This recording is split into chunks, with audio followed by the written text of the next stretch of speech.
the longest innings ever played in the IPL is still the first one by Brendan McCullum.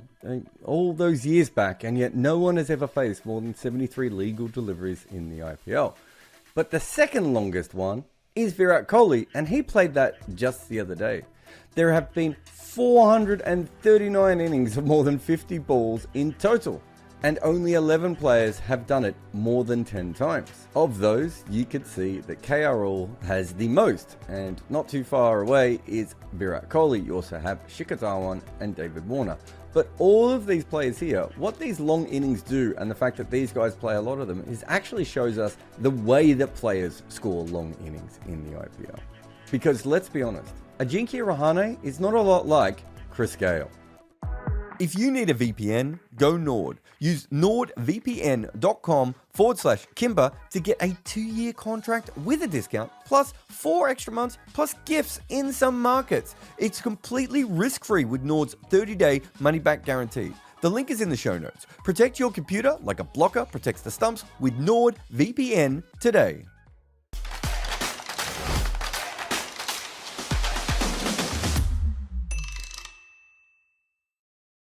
If we look at raw strike rates, we see a pattern similar to how T20 innings progress.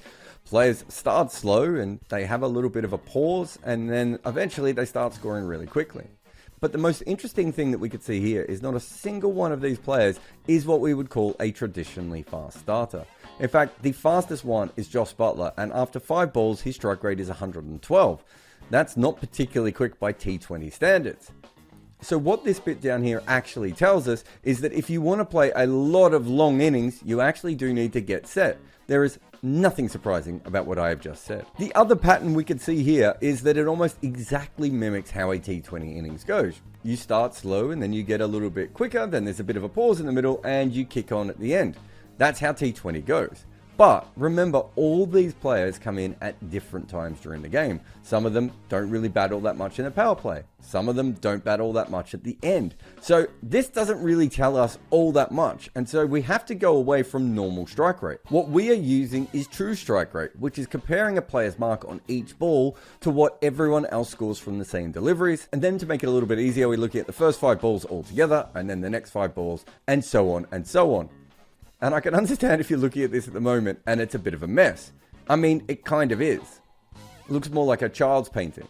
But I promise you, the more you stare at this, the more you really start to see patterns emerge. So why don't we have a look at the player I think who has the weirdest pattern all the way on here? And that is Rohit Sharma. This is all over the place, and there isn't another player on this that looks anything like him. And when you check his record, this is a player who's batted a lot opening, and then a lot number 4, and then a lot number 5, and also a little bit at number 3.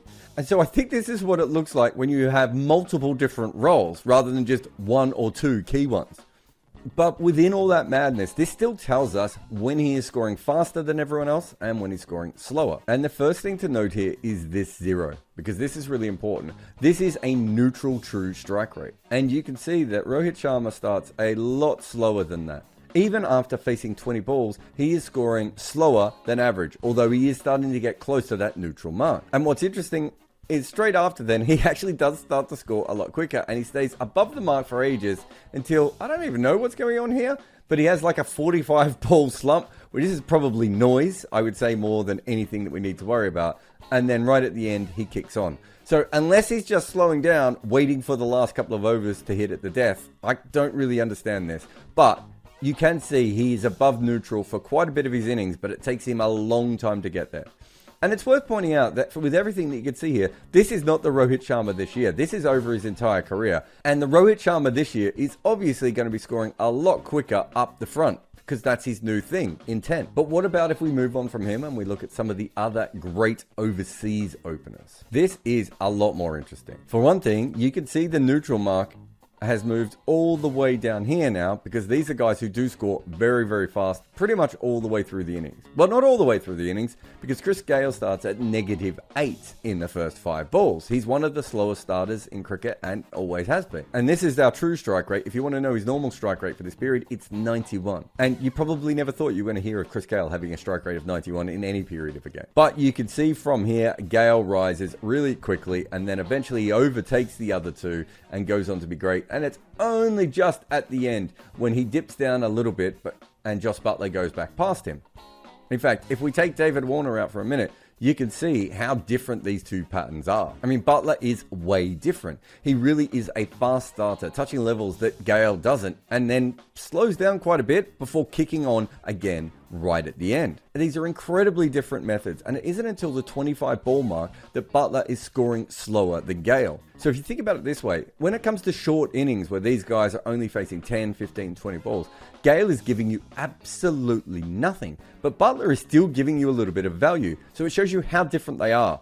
Gale has to stick around. And of all the times we talk about catch-up innings, Gale really and truly plays them. So whoever first used the phrase catch-up innings, I can tell you one thing, Chris Gale certainly played them. And Warner is very different again. He starts pretty much neutral for his first 5 balls, and then he's just comfortably above the line for a long time. But you can see once he gets to that 35 ball mark, he's pretty much just scoring at the same rate as everyone else. And I think in part, once he started having the shoulder injuries, he no longer had the power of these two guys, and so he ends up being a par player. That should be a problem, but it's not as much because he's been so far ahead of par for the rest of that innings.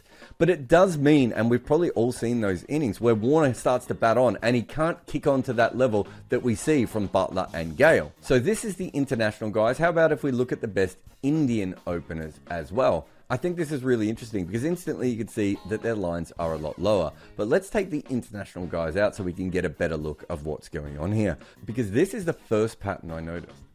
And I don't think I need to point this one out all that much at all. You could see it. Virat Kohli and Shikhar Dhawan are almost identical in how they score through their innings. This is a remarkable thing. They both start really fast for their first 5 balls. And then instantly they slow down. Shikhar Dhawan's handbrake is just incredible here. And the other interesting thing is you go all the way through this and there is not another point in their innings where they ever end up scoring quicker than expected. They just follow this exact same pattern of knocking the ball around, and then as they get towards the end of their innings or the death, they start to score a lot quicker. But you can see that they still don't manage to ever score quicker than par. But they're not far off that. But to be fair, they do certainly throw some power in at the end. What if we look at KL Rahul here as well? This is where it gets really interesting. He does not get their start. This is an incredibly slow start to the innings. But we can see quite quickly he goes past these guys, and by the 20 ball mark, he's well clear of them for quite some time. And if he managed to kick on to the same sort of levels as they did, he'd be more or less the same. KL Rahul does not manage to. In fact, he gets slower and slower, and then by the end you can see that he's scoring well below the normal rate for those deliveries. And the other bad thing is here, look at this blue line. Here's the 0. There is not a single time in his innings where he ever goes at better than average strike rate. The other two only have 1 bit, but at least it gives him a bit of a kickstart. He starts terribly and he finishes terribly. It's weirdly enough in the middle of his innings when he's at his absolute best when it comes to scoring rates. But what this does show is that we hear a lot about catch-up innings, especially on the days when these guys make a lot of runs. And there's no doubt that these are 3 of the best scorers ever. But to be able to score the amount of runs that they have, it means that they've been slower than average all the way through their innings, or basically all the way through their innings. That's why they're getting those extra runs. It's up to us as fans, or cricket in general, to work out how much this is worth. Clearly, these players still get a lot of money, so it's still being highly rated. Will it be in the future? Probably not as much. But there's one other thing I want to show you about this. It's the fact that KL Rahul is here, but you will have seen his strike rate at the end of seasons often be quite high. And you might be thinking to yourself, well, how is that possible looking at these metrics? The reason is he might be scoring around this period at a strike rate of 145, 150, even 160. But if the rest of cricket at that same period are scoring at a strike rate of 160, 165, 170, 180, he's still negative. And that's the point. That's why we look at these contextual marks to give you a real vision of what they are doing on a ball-by-ball basis, or on a 5-ball-by-5-ball basis. But what if we get rid of these top order guys and we look at a middle overs legend here? Suresh Raina, he is net neutral, and you can see he is well and truly above that. In fact, the advanced numbers absolutely love him here. He starts so strong and he keeps that record, which is remarkably consistent, all the way through to the 35 ball mark. And my first thought was, is this a fitness thing? Does he get tired? But then I was talking to Varun, who puts together a lot of these graphics, and he said it could be as simple as the fact he doesn't play pace as well. This is the bit where he comes in to face spin and he dominates. And then when he gets to the end of his innings, it's usually at the death, especially because of the positions that he batted in. And it meant he had to face pace and he slows back down. He's still not terrible. He's still a plus. He was a fantastic player and I don't think gets the credit that he deserves. But now we get to the peanut butter and chewing gum section of this, because these are two players who stylistically, Faf du Plessis and Gautam Gambhir, are absolutely nothing like each other.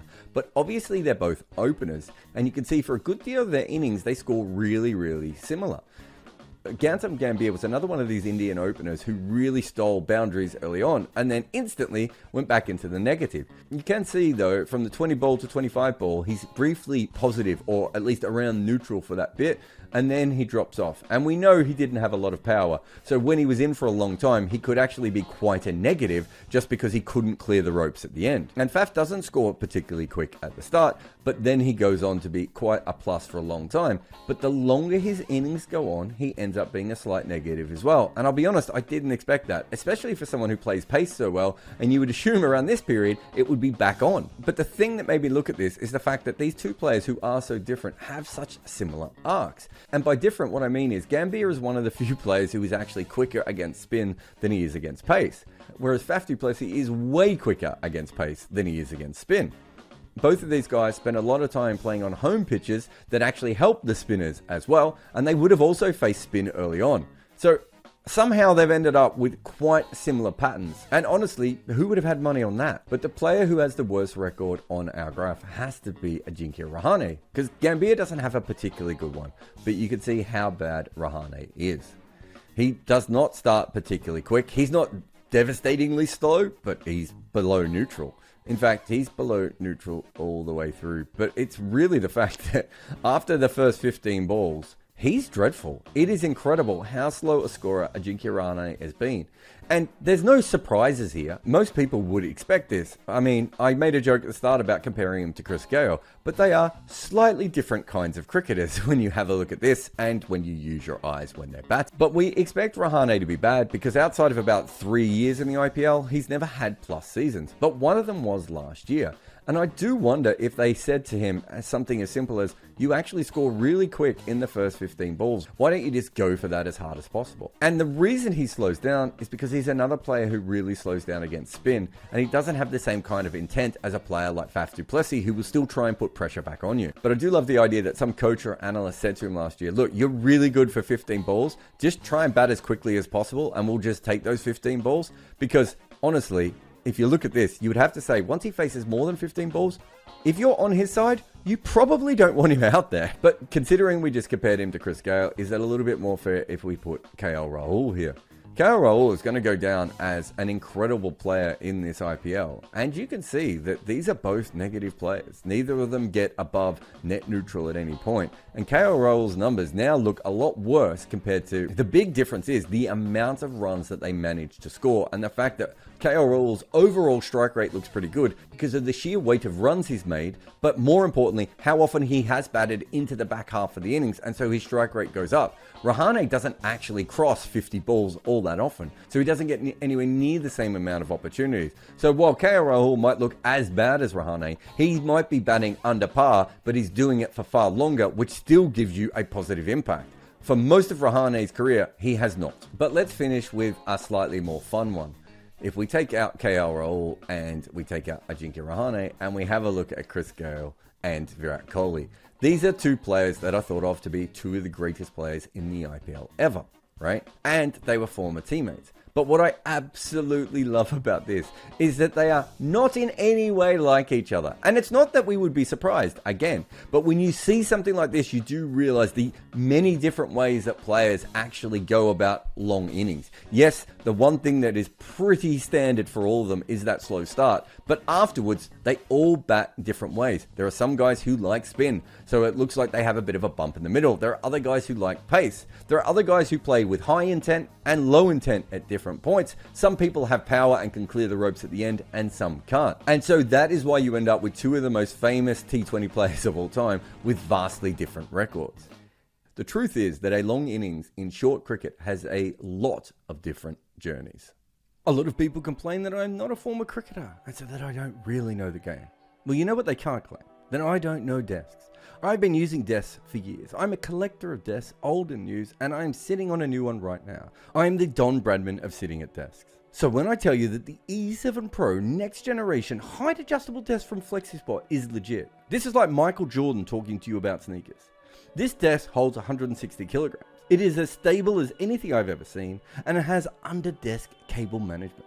But really, the main skill here is that this desk rises and falls at the push of a button, and it moves super quick. And it has so many settings that remember your favorite heights. It really does it all. And I could not recommend the E7 Pro from FlexiSpot anymore, even though I am currently sitting on one of FlexiSpot's BS12 Pro multifunctional, adjustable, upgraded fabric, ergonomic chairs. My butt and computer have never been happier than when using one of FlexiSpot's products. So get over to their page right now for big savings.